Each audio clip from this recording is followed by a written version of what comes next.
dobra sta prijatelja, vedno le naprej na zelene travnike. Bobby in Pika, ko posije sonce, vesela in smeje, odhitita v gori. Bobby in Pika, dobra sta prijatelja. Dedek Mraz. Neko zimsko jutro se je pikapolonica Pika obrnila k polžu Bobiju. Predstavljaj si, Bobby, danes pride dedek Mraz. Res? Je vprašal Bobby. Res je. V čeveljčke pridnih otrok položi darila. Postavi svoje čeveljčke ob okno.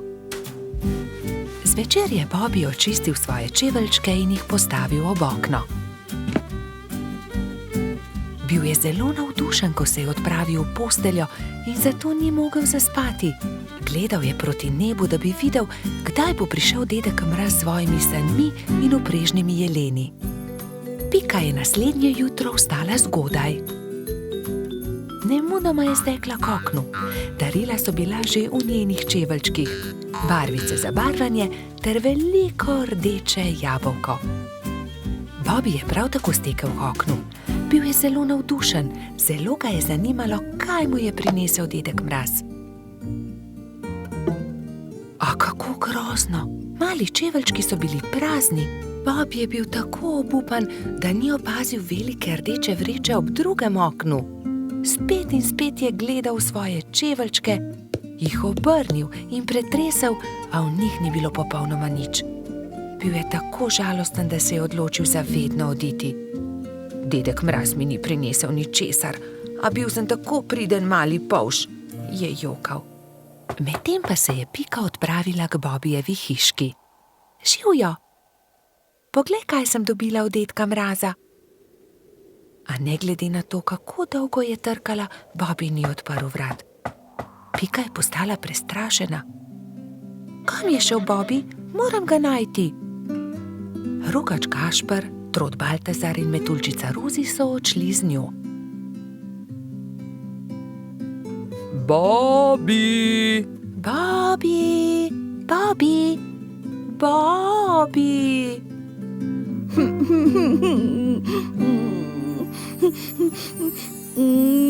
Temnilo se je že, ko so štirje prijatelji našli Bobbyja. Sedel je pod borovcem in zelo močno jokal. Pika je stekla k njemu. Kaj je narobe, Bobby? Kaj se je zgodilo? Dedek Mraz mi ni ničesar prinesel. Jaz pa sem bil tako priden majhen polž. Ne bodi smešen, prepričana sem, da si dobil darilo, je Pika potolažila majhnega polža. Mogoče je bilo tako veliko, da ga dedek Mraz ni mogel položiti v tvoje čeveljčke in ga je odložil kam drugam. Ne, ničesar nisem dobil, je jezno vzkliknil Bobby. Mislim, da dedka Mraza sploh ni. Prav v tistem hipu so se na nebu pojavile sani. Vlekla sta jih dva jelena. Je dedek Mraz pomahal otrokom. Upam, da so vam bila darila všeč. Obiščem vas spet prihodnje leto. Bobby je od presenečenja pozabil zapreti usta. Pojdimo k Bobbyju poiskat darilo. Majhen polž je bil že boljše volje.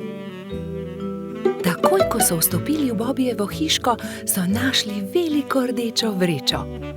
Poglej, tam je darilo ob drugem oknu.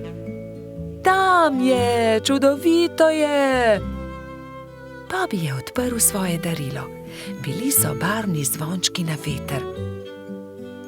Ko jih je Bobby stresel, so se majhni zvončki dotaknili drug drugega in zaslišalo se je nežno zvončkljanje. To je čudovito.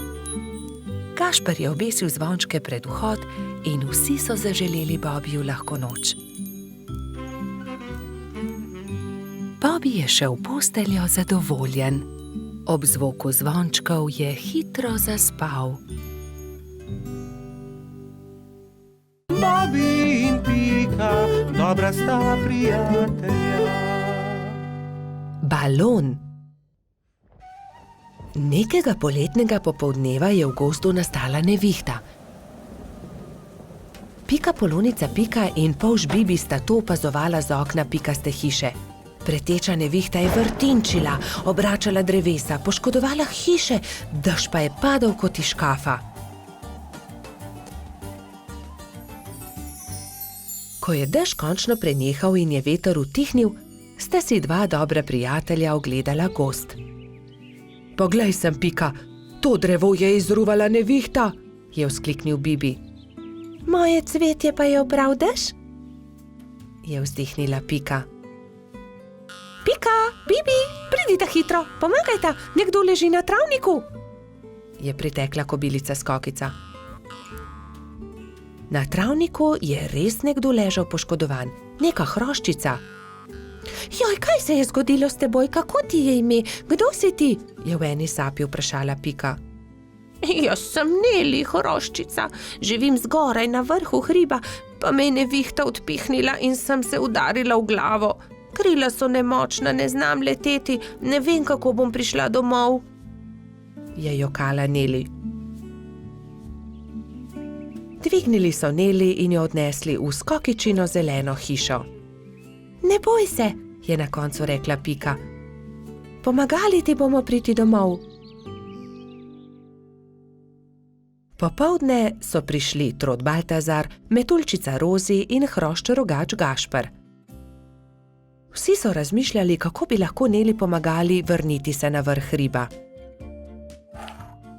Najboljši bi bil balon, je rekel Gašper. Ampak iz česa naj ga naredimo, ta balon, je vprašal Bibi.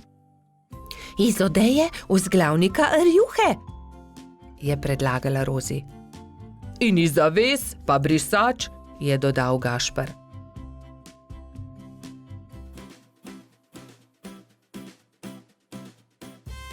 Takoj so začeli delati. Vsakdo je prijel za svoje delo. Sešili so blago, sešili so odeje, zavese, rjuhe in brisače. Tudi Neli je pomagala. Vsak dan se je počutila bolj močno in tudi glava je ni več bolela. Minilo je nekaj dni, preden je bil balon narejen. Končano je.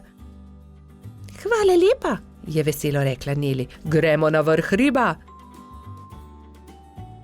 Hurra, letimo, je veselo zakričal Bibi. Wow, izredno lepo je, ves gozd vidimo, se je veselila tudi Pika.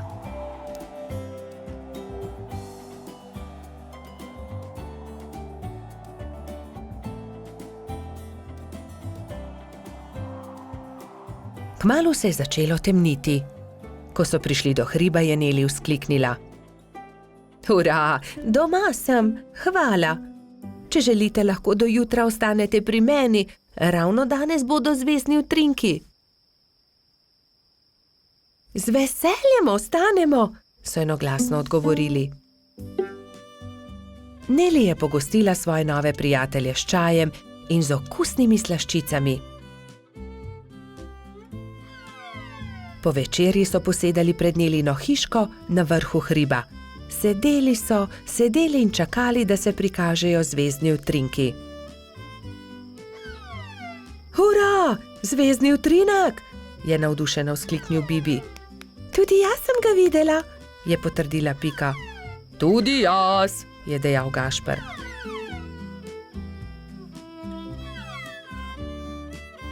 Ko se je shladilo, so odšli v Nelino hišo in skozi okna še dolgo gledali zvezdne utrinke. Pred spanjem si je ob zvezdnem utrinku vsakdo nekaj zaželel. Neli to, da bi se še kdaj lahko srečala s svojimi novimi prijatelji. Bobby in Pika, dobra sta prijatelja. Nogometna tekma. Nekega poletnega jutra je rogača Gašperja zbudilo glasno trkanje. Halo, Gašper, odpri! Jaz sem, Frici! Rogač je zaspano vstal iz postelje in odprl vrata. No, Frici, vstopi! Je srečno zavpil Gašper in stara prijatelja sta se objela. Poglej, prinesel sem ti nekaj, je dejal Frici. Nogometna žoga, hura!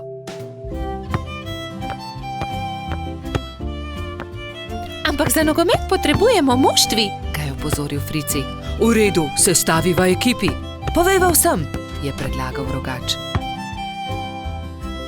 Po zajtrku sta se Gašper in Frici odpravila na pot. Potrkala sta pri vseh. Obhodila sta vse hiše in ko sta prišla do konca gozda, sta se zbrali dve ekipi. Za sodnika so izbrali Alfonza. Sešimo jim barvaste majice, je predlagala Lili. Modre so za eno ekipo, rdeče za drugo. Nogometaši so vadili ves teden. Te smo sešile za vas, je dejala Sapica in Gašperju potisnila v roke rdeče in modre majice. Hvala! Sta dejali ekipi hkrati in srečni oblekli majice. Pika in Lili sta prinesli klopi in gledalci so zasedli svoja mesta na robu igrišča.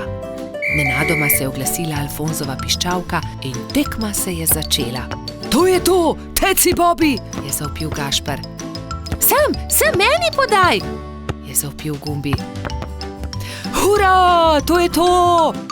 Se je veselila modra ekipa in se objela. Dajmo modri, dajmo rdeči, je bilo mogoče slišati iz občinstva. Ne velja, Frici, ne smeš z roko prijeti žoge, se je jezil Trot. Res je, Baltazar ima prav, ne krši več pravil, Frici, je strogo dejal sodnik Alfons. Tekma se je vznemirljivo nadaljevala. Tudi rdeči so dosegli 2 gola, modri tudi, tako da je Gašperjeva ekipa vodila že s 3-2, ko se je igra spet ustavila. Frici me je spotaknil, se je pritoževal Gumbi. Da, tudi jaz sem videl, je dejal Alfons. Frici, če bo še enkrat kršil pravila, te bom izključil. Kazalo je na zmago Gašperjeve ekipe. Frici se je nenadoma razjezil. Poglej me, zdaj bom zadel, je zavpil in odrinil Bobija, vendar je od sunka padel tudi sam in v bolečinah zavpil. Moja roka, joj, moja roka! Vsi drugi so stekli k njemu. Hitro stečem po doktorja Sovo, je dejala Sapica in se že odpravila. Če te ne bi bolela roka, bi te najraje izključil, je dejal Alfons. Grdo si porinil Bobija. Da, vem, se je kesajoče oglasil Frici. Kako zelo boli. Prispel je doktor Sova. To je zlomljeno, moram jo dati v mavec. 4 tedne boš nosil mavec, na to ga bomo sneli. Pazi na roko, nič tikanja. Tekma se je končala zmago modre ekipe. Na povratno tekmo bo treba še malo počakati, je dejal Gašper in potrepljal Fricija po hrbtu. Kaj ne, da boš hitro v redu, ne povešaj nosu. Žal mi je, da sem kršil pravila, je ihtel Frici. Obljubim, da ne bom več nagajal, ko se mi pozdravi roka in lahko igramo pošteno povratno tekmo. Do takrat bi lahko malo okrasili Fricijev mavec, se je smehljala Pika. Pridite, vse vas povabim na malico. Prijatelji so se zbrali v Pikini pikčasti hiši. Vzeli so najprej flomastre in z lepimi slikami poslikali kozličkov mavec. Ko ga bo doktor Sova snel, ga bom obdržal za spomin, je izjavil Frici. Nato so se vsi usedli k mizi in do zadnjega kosa pojedli velikansko biskvitno rolado.